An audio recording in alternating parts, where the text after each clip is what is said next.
Olá, gente, boa tarde. Eu sou a Mariana. Boa tarde, eu sou a Isabela. Eu sou a Caroline. Eu sou o Lucas Naim. Eu sou o Rafael.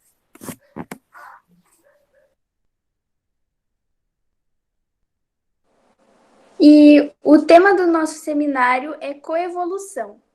A gente vai apresentar uma definição, os tipos de coevolução e algumas aplicações.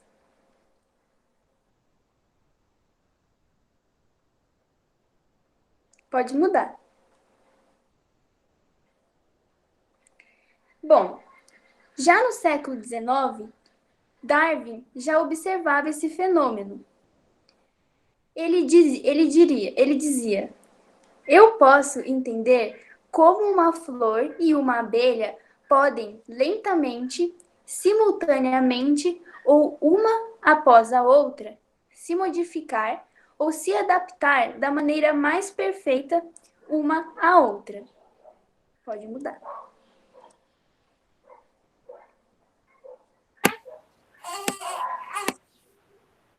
Bom, Charles Darwin ele já havia mencionado sobre as interações evolutivas entre plantas e insetos na sua obra A Origem das Espécies.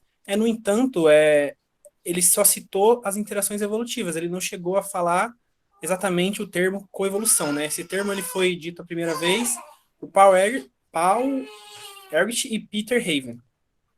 Em 1964, na descrição sobre influências que plantas e insetos herbívoros têm sobre a evolução um do outro. Apesar disso, até hoje a gente ainda não tem um acordo geral sobre a definição do que é, de fato, coevolução. A gente tem milhares de definições. Para vocês terem uma noção de como é confuso para os cientistas conseguirem identificar em quais situações realmente está acontecendo uma coevolução, este pesquisador chamado Daniel Jensen, ele escreveu um artigo que se chama Quando é coevolução? E nesse artigo, ele critica o uso incorreto que alguns autores fazem a respeito do termo. E eu coloquei um trechinho aqui para a gente ver. Eu vou ler para a gente. E as borboletas não foram... As borboletas não foram declaradas nem sugeridas como sendo a única população ou grupo de herbívoros que geraram a característica que eles discutem ter como precursores a distribuição nas plantas hospedeiras. O que ele quer dizer com esse trechinho? A primeira vez que foi usado o termo coevolução, que o Rafael bem citou, os autores que usaram, eles não deixaram explícitos que a borboleta que estava envolvida com aquela planta era a única população que poderia ter potencial de ter uma relação coevolutiva com aquela planta. Então, isso significa, pode mudar.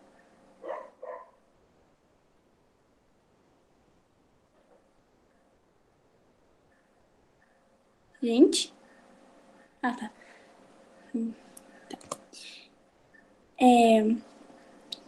Isso significa que, dentre as dificuldades de identificar quando está ocorrendo uma coevolução, é que as espécies elas estão interagindo com muitas outras espécies ao mesmo tempo. Então, é complicado a gente conseguir identificar qual espécie exatamente está tendo uma coevolução com a outra. Esse rapaz, ele se chama John Thomson, e ele é um cientista muito conhecido nessa área. Quando você vai pesquisar sobre coevolução, você com certeza vai encontrar o nome dele. Pode mudar.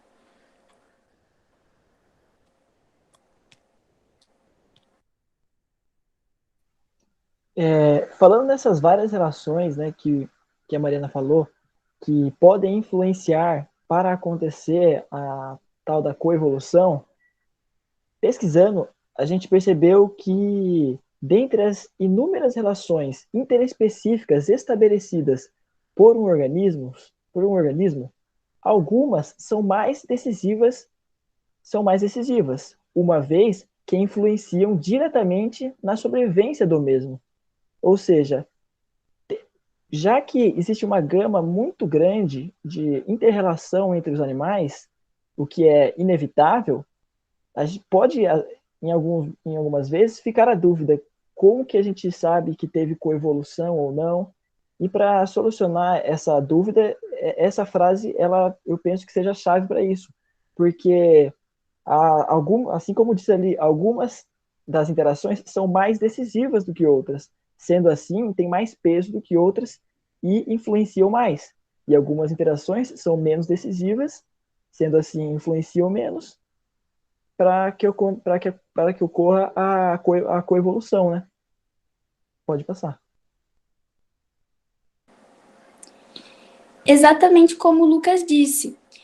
E com isso, a gente pode concluir que nem toda interação interespecífica é resultado direto de uma coevolução. Para isso, eu coloquei esse exemplo hipotético para a gente conseguir visualizar melhor. Essa flor está num tempo 1.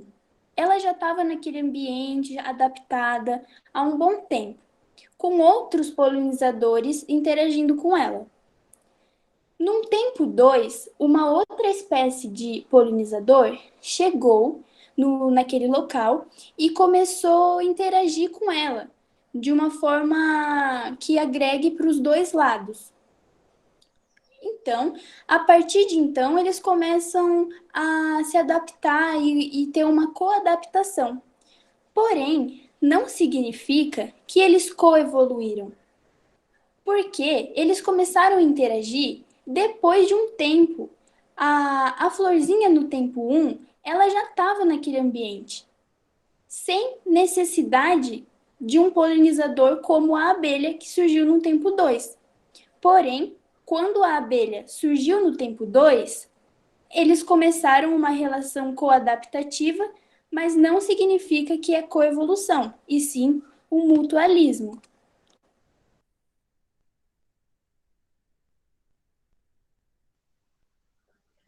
Esse autor que vem como a Mariana e o Rafael falou, que é o Daniel Jensen, ele cita, tem bastantes frases deles que são muito esclarecedoras na questão da coevolução, para a gente diferenciar essa coevolução e da coadaptação, porque em alguns momentos podem realmente, assim como a Mariana levantou esse assunto, pode surgir essa dúvida.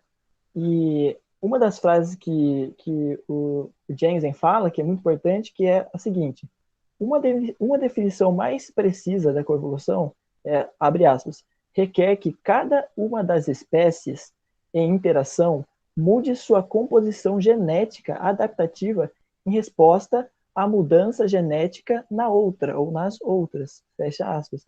E o que isso quer dizer? A gente consegue perceber desculpa, a gente consegue perceber nisso que a relação desses dois seres é tão íntima, que a mudança na genética de uma o que acaba acontecendo é que também acaba mudando a genética do outro, porque a relação deles é muito íntima. Pode passar. E aí já que a Marina ela deu um exemplo de flor e abelha, eu vou mostrar mais num esqueminha também, para ficar um pouco mais ilustrativo e mais claro para vocês. Porque a diferença entre coevolução e coadaptação. Essa frase também é muito interessante, porque duas espécies elas podem estar evoluindo de modo independente em um determinado tempo, de modo independente e em um determinado tempo pode simplesmente ocorrer que as duas formas estejam mutuamente adaptadas ou pré-adaptadas. Ou seja, quando a gente enxerga esse esquema, se a gente vê aquelas duas bolinhas a bolinha vermelha da direita, quando a gente sobe, a gente percebe que teve uma especiação. Quando a gente sobe de novo, percebe que teve outra especiação. E ali, quando a gente percebe que o indivíduo de cima, ele se interrelaciona com o indivíduo que ele está lá embaixo. Porém, a gente consegue perceber que isso aí é apenas uma coadaptação, ou seja, um indivíduo está, no momento, ele está adaptado ao outro, mas isso não quis dizer que ele estava, que um indivíduo surgiu pelo fato do outro, pois um indivíduo tem taxas de especiações diferentes do outro, um indivíduo ele surgiu em um tempo diferente do outro. E aí, esse é o caso onde não teve, né, a coevolução. Pode passar. E aqui, esse aqui já é o caso que teve coevolução, que já fica bem mais fácil de a gente visualizar. Porque, logo, para demonstrar a coevolução, deve-se não só mostrar que as duas formas estejam coadaptadas hoje, como estava mostrando anteriormente, mas que seus ancestrais evoluíram juntos, exercendo forças seletivas um sobre o outro. Porque o que a gente consegue perceber? Quando a gente olha a bolinha da direita e a bolinha da esquerda, a gente percebe que a especiação dos dois é no mesmo ritmo e no mesmo tempo. E aí entra naquilo lá que eu tinha dito do Jensen, que a relação deles é tão íntima que a mudança no gene de um acaba mudando no outro também. Isso é em um espaço de tempo muito próximo, né? E esse é o caso, por exemplo, um esquema de coevolução. E aqui também é só mais um slide que consegue demonstrar o que eu havia dito anteriormente. Um exemplo de animais. Bom, pessoal, existem vários tipos de interação que podem envolver a coevolução. Por exemplo, predador-presa e herbívoro-planta, parasita-hospedeiro, mutualismo e até interações de competição. No primeiro caso de predador-presa, essa relação é considerada recíproca, porém antagônica. Mas por que recíproca, porém antagônica? Porque vamos considerar que essa onça parda ela está adquirindo certas características adaptativas que aumentem a sua eficiência no ataque. De certa maneira, o veado ele também precisa de uma boa eficiência de fuga para contrabater essa eficiência de ataque da onça. Então, eles vão coevoluir convergentemente. Por isso que a gente percebe, é recíproca, os dois estão coevoluindo convergentemente, porém antagônico, os dois estão em diferentes partes da cadeia alimentar. Daí você me pergunta, mas e aqueles que não conseguem acompanhar? O que acontece com eles? O que acontece com eles é que a seleção natural ela age sobre eles negativamente. Por quê? Algum veado, por exemplo, que tenha uma menor eficiência de fuga, ele vai ser selecionado negativamente. Do mesmo jeito acontece para a onça parda. Nesse caso, mas isso acontece também com planta? Acontece. Acontece de uma maneira um pouco diferente. Eu vou dar um exemplo para vocês para ficar um pouco mais didático de um dos casos.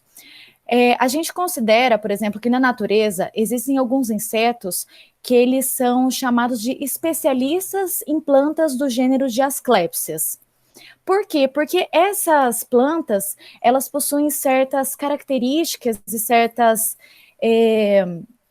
certos mecanismos de defesa muito bem desenvolvidos. Por exemplo, proteases, elas possuem tricomas, elas liberam alcaloides no látex, além de que existe uma substância muito, muito tóxica que se chama cardenolídeos, que está aqui na imagem a forma estrutural dele.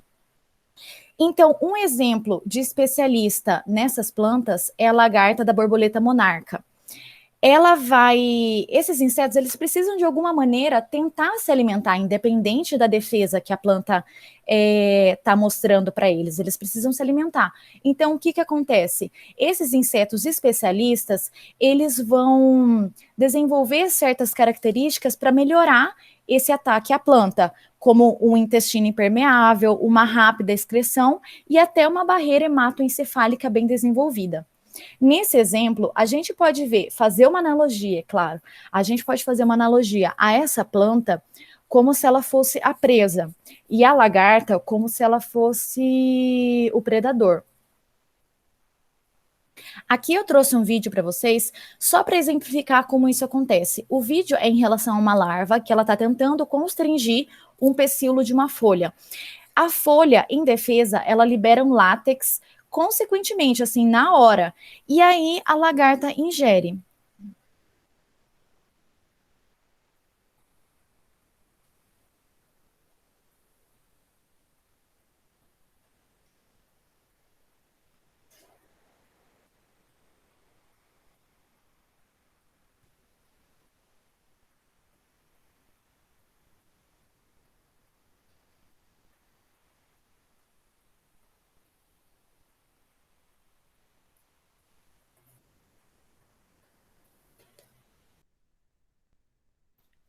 Bom, temos os parasitas de ninhada, né?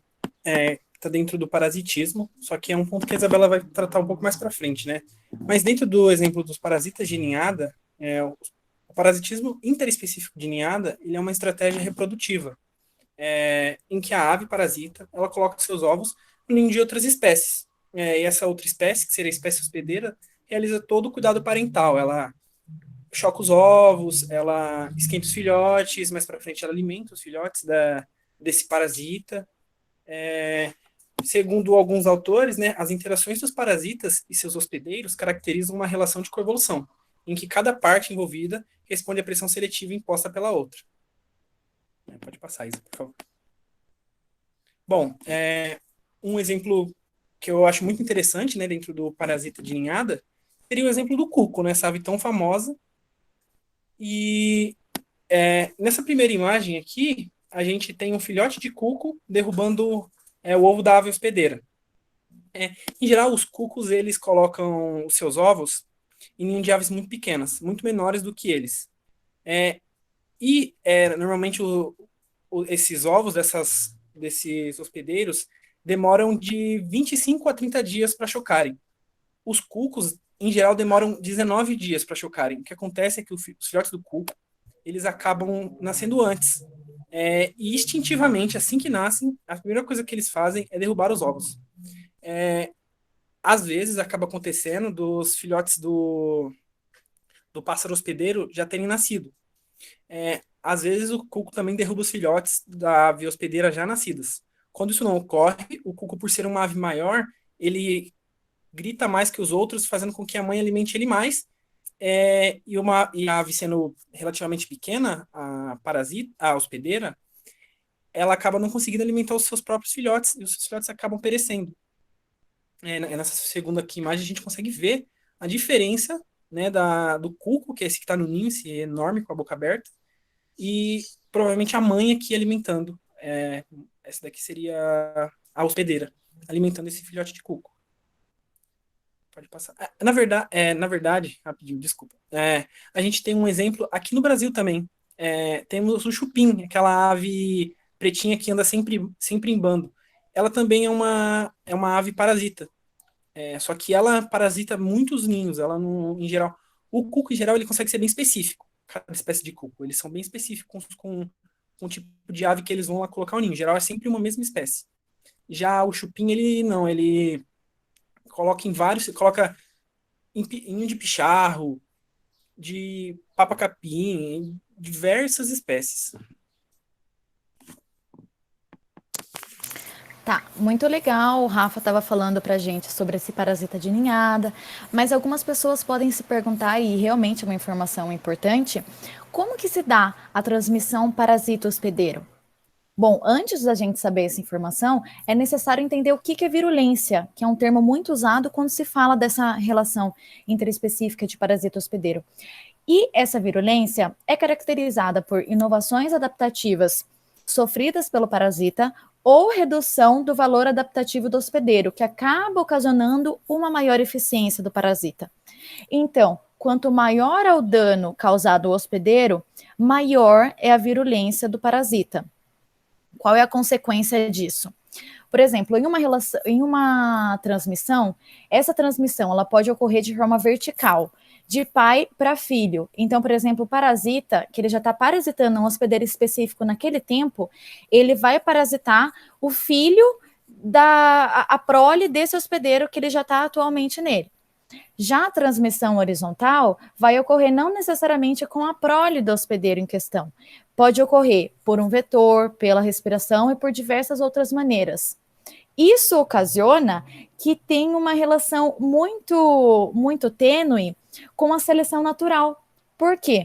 Porque a seleção natural ela pode favorecer uma virulência mais alta ou mais baixa conforme o modo de transmissão do parasita. E se você pensa, faz sentido, porque em uma transmissão vertical, o parasita ele precisa que o hospedeiro ele se reproduza, para que ele mesmo possa se reproduzir, porque eles estão não compartilhando recursos, mas o parasita precisa que o hospedeiro se reproduza para que ele consiga continuar a sua linhagem. Então, de certa maneira, o parasita ele precisa que o hospedeiro esteja pelo menos um pouco viável para que haja uma reprodução desse próprio parasita. Já na transmissão horizontal, isso não acontece, não há restrição nenhuma. Por isso que a gente exemplifica dessa maneira, que a seleção natural ela vai favorecer ou não essa situação e essa relação de acordo com a transmissão. Isso não acontece para sempre em alguns casos. Existe uma frase muito interessante que a gente pode ler como: você precisa correr tanto quanto se consegue para ficar no mesmo lugar. E isso é relacionado com um dos equilíbrios que existem nessas relações. Existe um equilíbrio dinâmico, estático e de instabilidade. No caso, essa frase diz respeito ao equilíbrio dinâmico, porque a seleção natural aqui, ela vai atuar em uma espécie A que vai enfrentar os melhoramentos de B e vice-versa. Então, ambos têm que estar sempre correndo. É uma real corrida armamentista para um acompanhar as adaptações desenvolvidas pelo outro. Já existe uma coisa mais estática, que existe em outras situações. Por exemplo, quando a espécie A e B adquirem um conjunto de adaptações e ali ficam. Mas também há aqueles casos, como sempre, de instabilidade, né? Quando a espécie A, ela pode adquirir um conjunto de adaptações superiores à espécie B. E B, inclusive, ele pode se encaminhar para a extinção de acordo com isso. Também existe uma interação muito interessante que pode envolver a coadaptação, que é o mutualismo.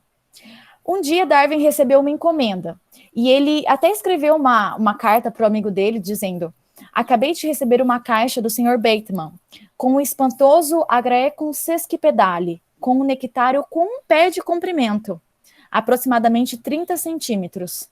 Sabe Deus que inseto conseguirá sugá-lo? Então, mais para frente, Darwin descobriu qual inseto conseguiria sugá-lo. E esse inseto seria uma mariposa que possui uma probóscide tão grande quanto o tubo que contém o néctar da orquídea. Então, por exemplo, a orquídea se chama Xanthopan morgani praedicta. E essa orquídea, ela vai inserir a sua probóscide no tubo da orquídea, que se chama, normalmente é conhecida como orquídea de Darwin, e vai conseguir sugar esse néctar. E ela é a única que consegue. Existem outros casos também de mutualismo, como, por exemplo, o mutualismo trófico.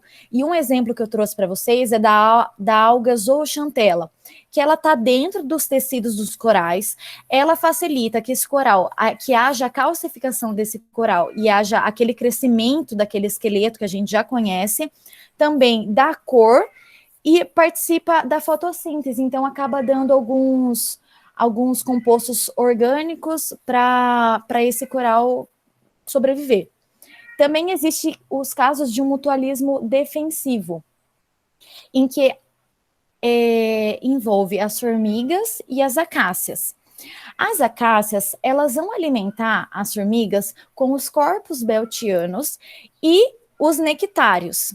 Em contrapartida, essa formiga, ela vai proteger a acácia se houver o crescimento de alguma planta daninha muito próxima ou, propriamente dizendo, algum outro herbívoro for se alimentar da acácia, ela também faz essa proteção.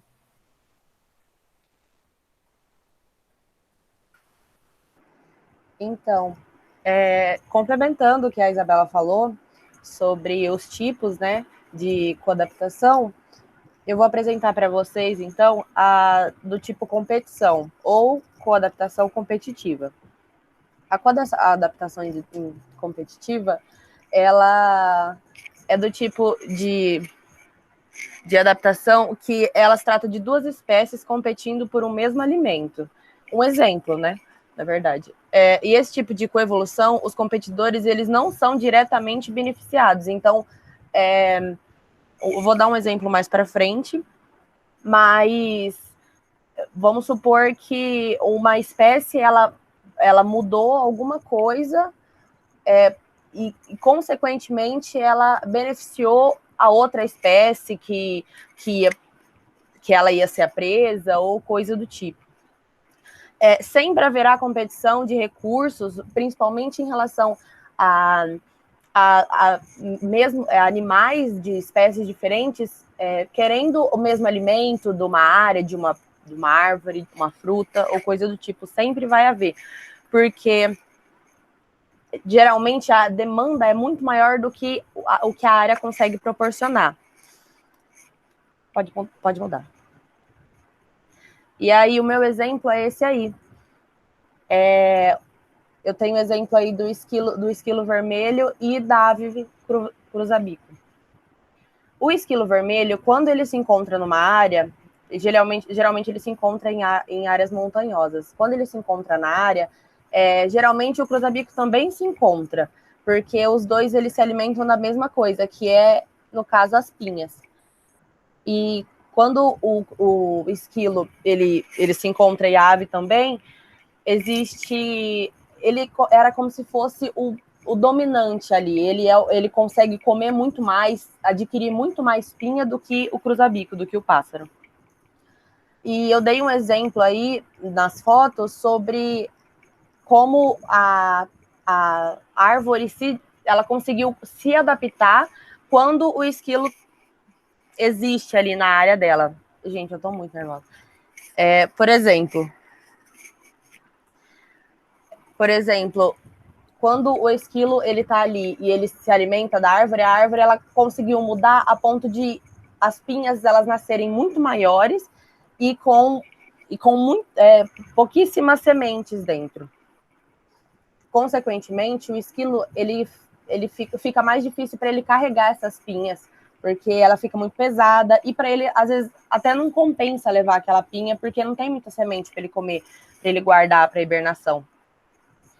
E já os lugares que não existe o esquilo, mas existe a ave, já é totalmente diferente. A árvore ela já se adaptou em relação ao pássaro, que as pinhas elas começaram a nascer muito menores do que em relação a lugares que existe o esquilo.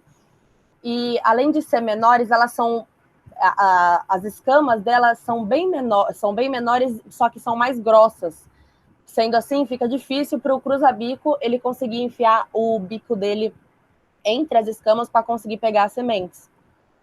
E esse aí é um grande exemplo, né, de competição, porque os dois competem pelo mesmo alimento e em contrapartida, a árvore, a espécie, ela fica tentando se defender deles dois. É onde ela aumentou a pinha dela quando o esquilo ele tá ali, e ela diminuiu, só que engrossou as escamas quando o cruzabico tá ali. E o cruzabico também se adaptou em relação ao ambiente, porque a partir do momento que a árvore começou a mudar e essas escamas começou a engrossar, começou a ficar mais difícil para ele conseguir comer. E aí foi onde o bico dele começou a ficar mais grosso e as pontas elas ficaram cruzadas, porque fica muito mais fácil para ele quebrar essa escama que está bem grossa.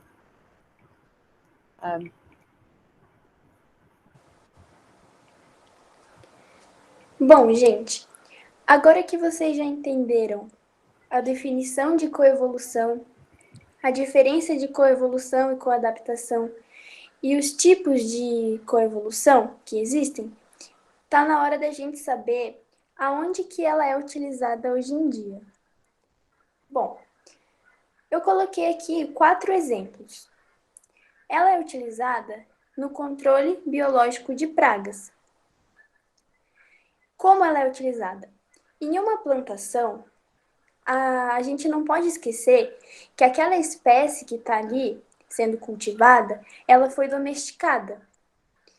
E quando uma espécie de planta é domesticada, ela acaba perdendo um pouco da sua defesa contra alguns patógenos. Com isso, quando a gente entende quando a gente consegue pegar uma espécie parecida com essa e estudar a coevolução dessa espécie a coevolução dessa espécie parecida com um patógeno, a gente consegue adaptar essa planta domesticada a alguns patógenos por meio de alguns mecanismos que agora a gente já conhece, alguns mecanismos de defesa que essa planta pode ter, se inspirando em uma outra planta que coevoluiu com um patógeno. Também, esse mesmo princípio é utilizado na medicina, no caso com hospedeiros e parasitas. Além disso, também é utilizado na agricultura, como eu citei, e na preservação da biodiversidade. Porque, como a gente bem sabe, todas as espécies que estão em um ecossistema, elas são muito importantes para ele. E as interações entre elas também. Então, eu vou dar um exemplo. Por exemplo, mutualismo é importante porque torna aquele ecossistema mais complexo, com mais identidade. Competição faz com que as espécies não ultrapassem muito os seus nichos, acabem ficando mais restritas a certos nichos.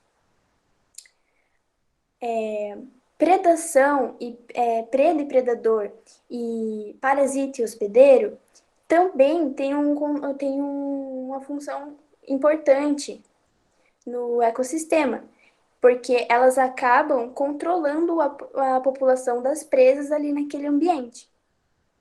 Mas, como a gente aplica a coevolução aqui? A coevolução, espécies que têm uma interação que é fruto de uma coevolução, possuem interações mais ricas. Com isso, sabendo as espécies as interações que são frutos de uma coevolução, a gente consegue dar mais atenção para elas ao estudar um ecossistema e conseguir ter alguns planos de manejo mais eficientes para aquela ocasião. Aqui, a gente então tinha que deixar 2 questões para vocês, e aí a gente deixou a primeira, que é: espécies antagonistas evoluem indefinidamente Espécies antagonistas evoluem indefinidamente em uma luta evolutiva ou chegam a um equilíbrio evolutivo. E a outra é: como ocorre a coevolução presa-predador? Visto que, em geral, um predador acaba caçando mais de uma espécie. As nossas referências. E é isso.